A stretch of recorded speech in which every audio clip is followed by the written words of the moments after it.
ኢያሱ የእስራኤልን ሕዝብ ይዞ ኢያሪኮን 7 ቀን 7 ጊዜ ዞረ። በሰባተኛው ቀንም እስቲ አንድ ጊዜ አጠገብ ያለውን ነካ አድርገውና ጮክ ብለ ዳስ አልጥልም በለው እስቲ። የጴንጤ ነቢያቶች ቴዲ አፍሮ እንዳላችሁ እግዚአብሔር ይስጣችሁ፣ ሳይከፈላችሁ ማስታወቂያ ስለሰራችሁ። ያረጃል የዓለም ዝና ጥበብም ሆኖ መና።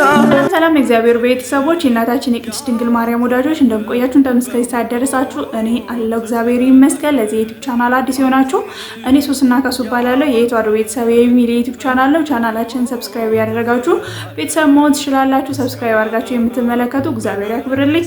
ቪዲዮንም ከመጀመራችሁ በፊት ላይክ እንዲሁም ሀሳብ አስተያየታችሁን በኮሜንት ላይ በጨዋነት ስለምታስቀምጡልኝ እጅግ አድርጌ አመሰግናለሁ። ለዛሬ ያስኩላችሁ ቪዲዮ እጅግ በጣም ደስ የሚል ቪዲዮ አለ። እሱ ምንድነው?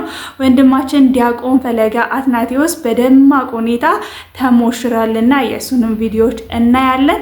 በሌላ ቪዲዮ ፕሮቴስታንቶች ወይም ደግሞ ጴንጤዎች ነፃ ፕሮሞሽን እየሰሩ ነውና ሰላማ ስለ ቴዲ አፍሮ ዘፈን ወንጌላቸውን ትተው ስለሱ እየሰበኩ ነውና ስለሱም የምናየው ይሆናል። እስከ ቪዲዮ መጨረሻ እንድትከታተሉኝ በትህትና ጠይቃችኋለሁ። ይህ ቪዲዮ ለብዙ ሰዎች እንዲዳረስ ላይክ እና ሼር ያደረጋችሁ ለብዙ ሰዎች አዳርሱልኝ።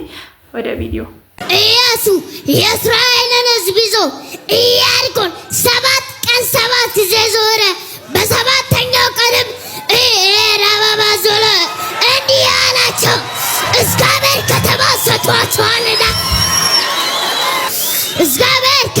ሰጥቷችኋልና በኃይል ጮኸ። እነሱ በኃይል በጮኸ ጊዜ የኢያሪኮ ግንብ ፍርስራሽ ሆነ።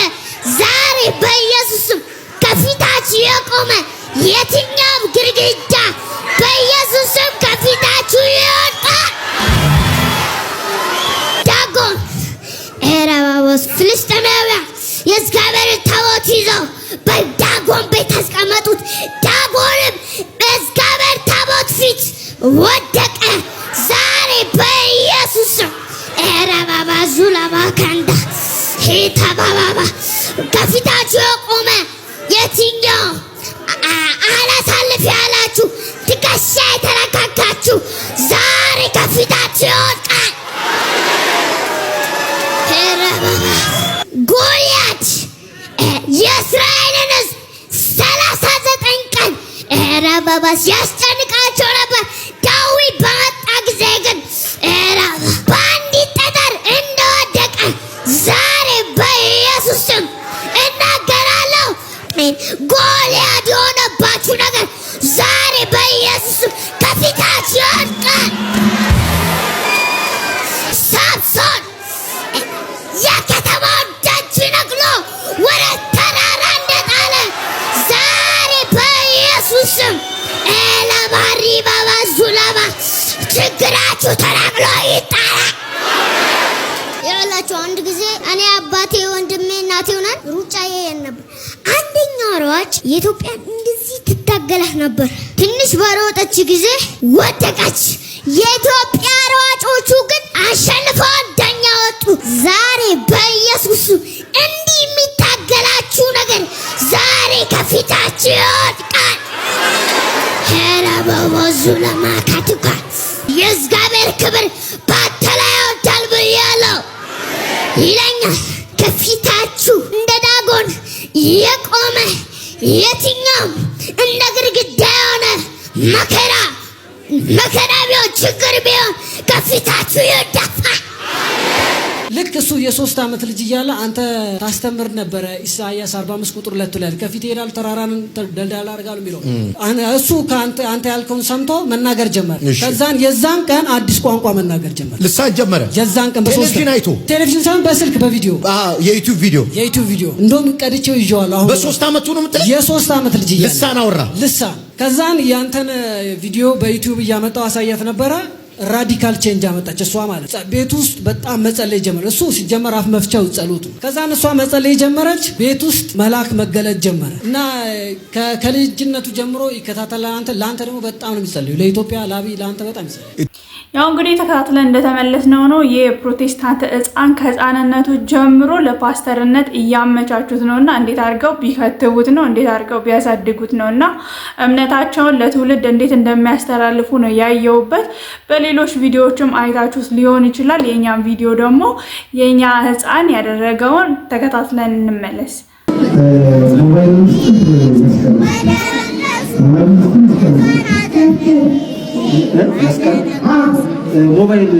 ሞባይል ብሰጥ አይሻልም?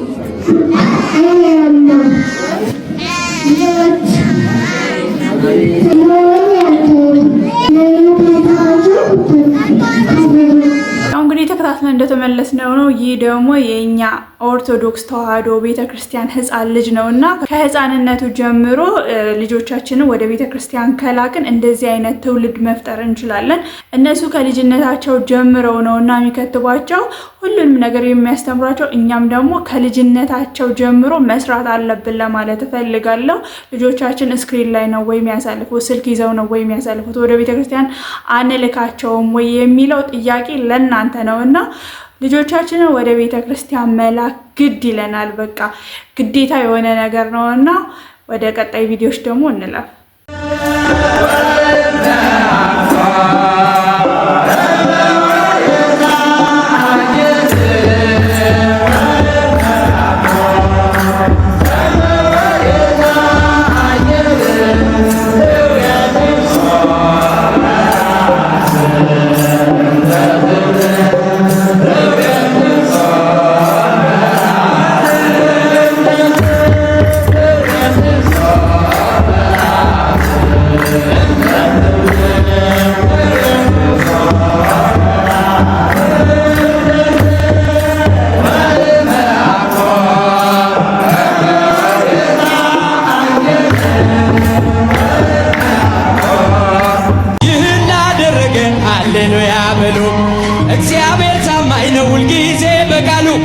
ሙሽራው ሙሽሪት እንኳን ደስ ያላችሁ የያዕቆብ ሞገሱን የማይሆን መስሎ የታየን እግዚአብሔር ሆኖ ስላየን እንደ ሐሳብ ልጆች ተሰልፈን ስሙን በቅኔ ለማመስገን የተባረክ በመዳፉ ቅኔን ያብሳል ሁሌ ባፉ ከመላእክት ጋር አንድ ሆነናል የእግዚአብሔር ሥራው መስጦናል።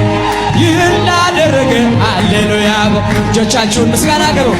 ያው እንግዲህ ተከታትለን እንደተመለስነው ነው የወንድማችን የዲያቆን ፈለገ አትናቴዎስ ደማቅ ሰርግ ነውና ብዙዎችን ያስቆጣው ሰርግ ነውና ብዙዎች ለምን ግር እንዳላቸው አይገባኝም። ስለራሳችን ንጽህና የምናውቀው ራሳችንና ፈጣሪያችን ነውና ለምን ግር እንደተሳዩ አንዳንዶች ለምን ጥያቄ እንደፈጠረባቸው ባላቅም እኔ እጅግ በጣም ደስ ብሎኛል። ሰርግ ማለት እጅግ በጣም የሚያስደስት ነውና ለዛውም በዚህ ታላቅ ክብር መሞሸር እጅግ በጣም ያስደስታልና ወንድሜ ለዚህ ታላቅ ክብር ስለበቃ እጅግ በጣም ደስ ብሎኛል። እንኳን ደስ አለ ለማለት እወዳለሁ። እናንተም ደግሞ ዲያቆን ፈለገ አትናቴዎስን የምትወዱ መልካም ምኞታችሁን በኮሜንት ላይ እንድታስቀምጡልኝ በትህትና ጠይቃችኋለሁ። ወደ ቀጣይ ቪዲዮዎች ደግሞ እንላለን። አሁን ጊዜው የሰርግ ጊዜ ነውና በተክሊል የምትጋቡ ሰዎች የምትሳሳቱትን ትልቅ ስህተት ልንገራችሁ። ስለ በረከት ፈንታ መርገምን፣ ስለ ስርየተ ኃጢአት ፈንታ ገሃነመ እሳትን እንዳትቀበሉና ትዳራችሁን ሳታስባርኩ እንዳትቀሩ እግዚአብሔርን ሕግ እንድትጠብቁ እነግራችኋለሁ። ምክንያቱም ቅድስት ቤተ ክርስቲያን አንድ አይነት ሕግ ነው ያላት። ምን ማለት ነው? ከሰርግ ውጪ ያለው ስጋው ደግሞ የተለየ፣ በሰርጋችሁ ጊዜ የምትቀበሉት ስጋው ደግሞ የተለየ አይደለም። ስጋው ደግሞ አንድ ነው። ለስጋው ደግሞ የምንጠነቀቅለት ጥንቃቄም ደግሞ ሁሉ ጊዜ አንድ ነው። ሰርግ ላይ ሲሆን ላበታችሁን አፍሱ፣ በደንብ ይድከማችሁ። የዛን ጊዜ የስጋው ደግሞ ክብር ስርዓት አልጣሳችሁም ብላ ቤተክርስቲያን አታስተምርም። ከሰርግ ውጪ የምትቀበሉት ሲሆን ተሸፋፍናችሁ ቀጥ ብላችሁ ቤታችሁን ሄዳችሁ ስርዓቱን እንድትጠብቁ። በሰርጋችሁ ጊዜ ግን እንደዚህ ላበት እስኪፈሳችሁ ድረስ እየዘለላችሁ ዘምሮ ብላ ቤተክርስቲያን ያዘዘችበት አንድም ቦታ የለም። ለስጋው ደግሞ ክብር ማንሰጥ ከሆነ ክብር አይኖረንም፣ ትዳራችንም አይባረክም። ስለ በረከት ፈንታ መርገምን አትቀበሉ። ቅዱስ ስጋው ደግሞ አክብሩት። ምክንያቱም ማንኛውም ነገር ስታከብሩት ነው የሚያከብራችሁና። እናም በዚህ ጊዜ በተክሊል የምትጋቡ ባለትዳሮች እስቲ ተከብራችሁ ለዛን ቀን የሚዘመረውንም የሚካሄደውንም መርሐ ግብር ቁጭ ብላችሁ ተሳተፉ። ምክንያቱም ላባችሁ እንደዚህ እስኪፈስ ድረስ ወጣችሁ ስትዘምሩ ለስጋው ደግሞ ያላችሁን አነስተኛ ክብር ነው የሚያሳየውና ስለዚህ በተለይ በአገልጋዮች ለምን ይብሳል? አገልጋዮች ናችሁ፣ የቤተክርስቲያን ዲያቆናት ናችሁ። እናንተ ስርዓትን ጠብቃችሁ ሌሎች እናንተን አሪያ አድርገው ስርዓት እንዲጠብቁ ማድረግ ነው እንጂ እናንተ እንዲህ አክሊላችሁን አውልቃችሁ እንደዚህ ላባችሁ እስኪፈስ እየዘመራችሁ ነገ እንዲህ የሚያደርገውን ሰው እንዴት ተረፍ ማለት ትችላላችሁ? ይሄ ትችት አይደለም፣ ወንድማዊ ምክር ነው። ብትቀበሉ መልካም ነው። የምናገረው የቤተክርስቲያንን ስርዓት ነውና ስለዚህ በዚህ ጊዜ የምትጋቡ ሙሽሮች ስርዓተ ቤተክርስቲያንን ጠብቃችሁ ስጋው ደሙን አክብራችሁ ተከብራችሁ ቁጭ ብላችሁ መርሐ ግብሩን ተሳትፋችሁ ወደ ቤታችሁ ብትገቡ ለእናንተም ለወደፊት ህይወታችሁ መልካም ይሆናል ማለት ነው። ግን በዚህ ልክ ስሜታዊ ሆናችሁ ህግ የምትጥሱ ከሆነ እግዚአብሔርን ታስቀይማላችሁ፣ ለወደፊት ህይወታችሁም ጥሩ ነገር አይሆንም። ስለዚህ ይሄን መልእክቴን አሁን ለሚጋቡ ባለስዳሮችና ቤተክርስቲያን ላይ ለሚገኙ አለቆች የማያውቁ ነው አይደለም እያወቁ ነው የሚያጠፉትና ቤተክርስቲያን ላይ ለሚገኙ አስተዳዳሪዎች፣ የንስሐ አባቶች እንዲሁም ደግሞ የምታገቡ ሙሽሮች ይሄን ስርዓት እንድትጠብቁ በልዑል እግዚአብሔር ስም አስተላልፋለሁ። ኮፒ ሊንክ፣ ሼር፣ ሪፖስት እያደረጋችሁ አድርሶልኝ። ወንድማችን ቃለ ሕይወት ያሰማልን፣ መንግስተ ሰማያት ያወርስልን፣ የአገልግሎት ዘመኑን ያብዛልን። እጅግ በጣም ገንቢ የሆነ ትክክለኛ የሆነ መልእክት ነውና ያስተላለፈው ብዙዎቻችን የምንሳሳተው ነውና በተለይ ደግሞ ያውቃሉ የሚባሉ አገልጋዮች ናቸውና እነዚህን ነገሮች የሚያደርጉት እነዚህን ነገሮች ደግሞ አድርገው አሁን እንዳየነው በሶሻል ሚዲያ ይለቀቃልና ከታች ያለ ነው ደግሞ ይህንን ነገር ስናየው ኖርማል ስጋው ደግሞ ተቀብሎ መዝለል ይቻላል፣ ላም መፍሰስ ይችላል። በቃ ያልተገባ ነገሮች በጠቅላላ ሲደረግ ስናይ ኖርማል አድርገነው እኛም ተቀብለን ሌሎችም የሚያደርጉት አለና ሶሻል ሚዲያ ላይ የሚለቀቅ ነገር በጠቅላላ የሚታይ ሰው የሚያየው ነገር በጠቅላላ ለሌላው ሰው አሪያ ለመሆን ስለሆነ ትክክለኛውን ነገር አገልጋዮች ብታስተላልፉ ብዬ አስባለሁ። ምክንያቱም ከታች ያለውን ማህበረሰብ ማስተማር ነውና አንዱ ከአንዱ ነው የሚማረው ነገር ላይ ሌላውም ስጋው ደግሞ ተቀብሎ እንደዚህ ሊዘል ይችላል። አክሊል ማውለቅ የለበትምና አክሊሉን አውልቆ ካባውን ጥሎ መዝሙር ነው ለእግዚአብሔር የሚቀርብ መስዋዕት ነው። አዎ ነገር ግን የዛን ሰዓት ላይ እንዴት መሆን አለበት የሚለውን ራሳችሁ ታውቁታላችሁና ሁላችሁም ቢሆን ቅዱስ ቁርባን መቼም ተቀበልን፣ መቼም ለሰርጋችንም ተቀበልን፣ ከሰርጋችን በፊትም ከሰርጋችን በኋላም ተቀበልነው። ሁሉ ጊዜም አንድ አይነት ነውና የተለየ ስጋው ደሙ የለምና ወንድማችን እንደነገረን ሁሉ ጊዜም የምንሰጠው ክብር አንድ አይነት ስለሆነ በአንድ አይነት ክብር እንድታዩት በትህትና ጠይቃችኋለሁ። ለብዙ ሰዎች አዳርሱላቸው። ሐሳብ አስተያየት ካላችሁ ኮሜንት ላይ ጻፉልኝ። ወደ ቀጣይ ቪዲዮዎች እንላለን።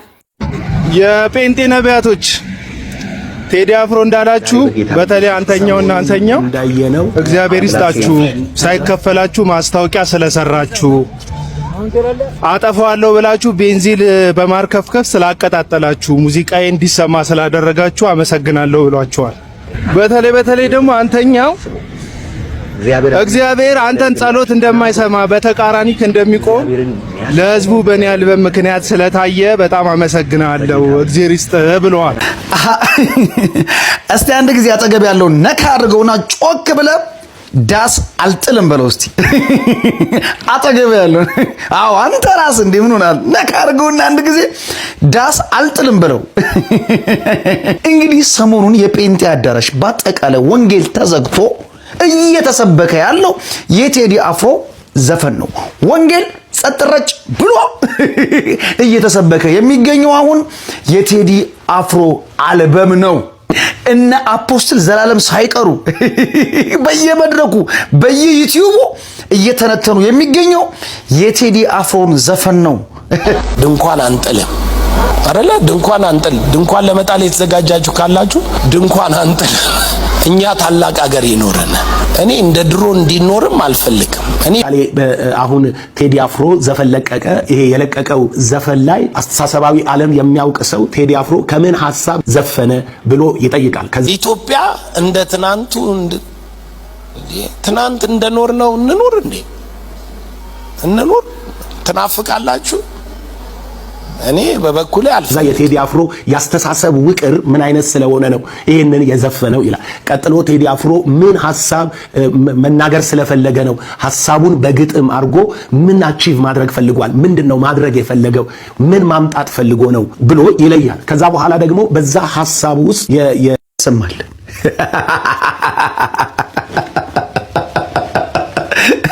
እንዴ አረ ወንጌሉስ እኛ ግን የተሰቀለውን ኢየሱስ ክርስቶስን እንሰብከዋለን። ወንጌል ስለ ልጁ ስለ ኢየሱስ ነው እንዴ? አረ እባካችሁ እንዴ! አረ አዳራሹን አጨናነቃችሁስ በቴዲ አፍሮ እንዴ! ቀለል አድርጉት እንጂ እንዴ ነው ጉዳዩ። በየአዳራሹ ቴዲ አፍሮ ነው አባት። ቲክቶክ ላይ መጣ ጴንጤ ሁሉ የሚያወራው ቴዲ አፍሮ ቴዲ አፍሮ ቴዲ አፍሮ። ለምን ብትል አባቴ በትረ መንግስቱ ነው ተነካብን እኮ ነው። እንዴት ሆኖ ነው? ምንም ማድረግ አይቻልም። ዳስን ጥለ ታለቅሳለህ፣ ሙሾን ታወርዳለህ። እንደውም ዮናታን ይሻላል። ዮናታን ያባቴ የአስቴር ዘፈን አለ። እንደውም ዮናታን አባቢ ምን እንዳልታውቃለህ አባቴ የአስቴር ዘፈን አለ አትሞስፌር ይቀይራል አለ። እመቤቴን ታክሲ ውስጥ ቁጭ ብለሽ እየሄድሽ ሂጂ ይለኛል ሂጂ ብረሪ ነይ ነይ ሚል ዘፈን ሰምተሽ ከዛ በኋላ ከታክሲው ስትወርጂ እመኝኝ ሂጂ ሂጂ ነው የሚልሽ። ብረሪ ብረሪ ነው የሚልሽ። ዳውን ነው የምትሆኚው። ዳውን የሆነ የሚፈጥረው ድባብ አለ። ድባብ አለ። የሆነ ድባብ አለ። የሚፈጥረው ድባብ አለ። አትሞስፌር እያልኳቸው ያለው እሱ ነው። የሆነ የሚፈጥረው ድባብ አለ። ለዚህ እኮ ነው አስቴር አወቀ አንድም አፍቅሬ አላቅም ብላ የምትለው ሴትዮ የአስቴር አወቀን ካሴት እየገለበጡ እንደዚህ እየጠመዘዙ በእስክሪብቶ እያዞሩ በምን እያደረጉ በምላሳቸው እየነኩ ባሮጌ ቴፕ በጥፍ እያሉ ሰምተው ሲያበቁ ፍቅር ይዟቸው ዘፈኑ ምን ያደርጋቸው መሰላችሁ? ለፍቅር አትሞስፌር ክሬት ያደርግላችሁ እና በታሪክ ራሱ አወቀ ዘፈን አለ ፍቅር እንዲህ ያደርጋል። አትሞስፌሩን ድባቡን ይቀይራል አለ። እኛ ግን የተሰቀለውን ኢየሱስን እንሰብካለን። አረ ሂጂ ብለሪስ ለማንኛውም እቺን ሐሳብ ጠቅለል አድርጎ ኮድ ራቅ ያለ አይምሮ ሰከን ያለ አንድ የፕሮቴስታንት አማኝ የሚገርም ንግግር ተናግሯል። ስማቸውን ጠቅሶ ማለት ነው። ሆዳደር ሁላ ምድረ ከርሳም ሁላ ጨራሃን እየቆላ ሰላም ቅዱሳን። ትንሽ እንግዲህ ሰሞኑን የአርቲስት ቴዎድሮስ ካሳሁን ዘፈን ከወጣ ጀምሮ የኛም ቤተ እምነት በተለይ የኛ የወንጌላውያን አማኞች ቤተ እምነት የሆነ የባቢሎን አይነት መንፈስ አለ የተቀላቀለ ነገርና በጣም ሰው በማይመለከተው ጉዳይ አሁን ስለ ዘፈን አንስተኛ መነጋገር የነበረብን ሰዎች ነበር። እንደው እውነት ለመናገር እኛ የወንጌል አማኞች አያሳፍርም? በተለይ አገልጋይ ነን የምትሉ በጣም ብዙ ተከታይ ያላችሁ ሚዲያ ያላችሁ እናንተ እንደው አታፍሩም? ትንሽ አሁን ስለ ዘፈን እንደው አጀንዳ መሆን ነበረበት። ሀገራችን በለቅሶ በጭንቅ ውስጥ ባለችበት ህዝቧ በጣም በከባድ ስቃይ ውስጥ ባለበት በዚህ ሰዓት በመሰዊያ ላይ ቆመው የፖለቲካ ጋሻ ለሚሆኑ አገልጋዮችና የወንጌል አማኞች ቲክቶከሮች ማለት በቃ ወንጌል አማኝ ነን የምትሉ ለእናንተ ማስጠንቀቂያ አለኝ። እነ እንዳልካቸው ዘነበ፣ ሐሰተኛው አስተማሪ ዘላለም ጌታቸውና ሐሰተኛው ነብይ ሱራፌል ደምሴ እንዲሁም ሌሎችም የወንጌል አማኞች ቲክቶከሮች ተስማ በጣም ነው የምናመሰግነው። እንዲህ አይነትም የሚያስተውል የወንጌል አማኛል እኛ እኮ ጠቅለልን አይደለም የምናገረው። እንዲህ የሚያስተውልም ሰው እኮ አለ። እናንተ ምን ታረጉ? በዚህ ስርዓት ውስጥ ከስራ የተባረረ ወገን የላችሁም። አንገቱን የደፋ ዘመድ የላችሁም። በጦርነት ያለቀ ቤተሰብ የላችሁ። ዓለም የሚያውቀው ሐቅና እውነት ደብቃችሁ ለህሊናችሁ የማትኖሩ ሆዳሞች ታሸረግዳላችሁ። ስለዚህ ሐቅና እውነቱ ግን ይሄ ነው። ማስተዋል ይስጣችሁ። ያው እንግዲህ ተከታትለን እንደተመለስነው ነው ሁሉ ጊዜ እንደሚያስገርሙን ነውና ፕሮቴስታንቶች በቃላቸው አይገኙምና የራሳቸው ራሱ ዘፈን አንድ አይነት ነውና እንደውም አንዳንዶቹ ከጴንጤ ዘፈን ወይም ደግሞ ከጴንጤ ስብከት የራሳቸው የጴንጤ ተከታዮች የሆኑት ራሱ የቴዲ አፍሮ ዘፈን ይሻለናል እያሉ ነውና በምንም በማያገባቸው ወንጌልን እንሰብካለን የሚሉ አማኞች ናቸውና ወንጌልን ትተው ዘፈን ውስጥ ምን እንዳለ ሁሉ ያውቃሉና ዘፈኑን አዳምጠው እንደዚያ እናደርግም እያሉ ነውና ዘፈንን የማንሰማ ከሆነ ስለ ዘፈኑም አያገባንም። ስለ ዘፈኑ ማስተያየት መስጠት አይጠበቅብንም። ሰው የራሱ የሆነ ነፃ ፍቃድ አለው። የፈለገውን ማዳመጥ፣ የፈለገውን አለማዳመጥ፣ የፈለገውን መከተል ይችላልና ዘፈን እንደዚህ ነው፣ ዘፈን እንደዛ ነው መጽሐፍ ቅዱስ ላይ የተጠቀሰ አለና ሰው በዛ መሰረት መሄድ ይችላል። ነገር ግን አጀንዳ አድርገው ወንጌልን እንሰብካለን እያሉ ሰሞኑን እንግዲህ ነፃ ፕሮሞሽን ለቴዲ አፍሮ እየሰሩለት ነውና ወንጌላቸውን ትተው ስለሰው እየሰበኩ ነውና እግዚአብሔር ልቦና ይስጣቸው። ለዛሬ ያስኩላችሁ ቪዲዮዎች እነዚህን ይመስላሉ። እስከ ቪዲዮ መጨረሻ ስለተከታተላችሁ አመሰግናለሁ። ቪዲዮን ቆይቼ ስለሰራሁት ለብዙ ሰዎች ላይ ዳረስ ይችላልና ላይክ እና ሼር እያደረጋችሁ ለብዙ ሰዎች እንድታዳርሱልኝ በትህትና ጠይቃችኋለሁ። በሌሎች አስተማሪ ቪዲዮዎች እስከምንገናኝ ሰላም እግዚአብሔር ከሁላችን ጋር ይሁን። ሰላም ቆዩልኝ። ያረጃል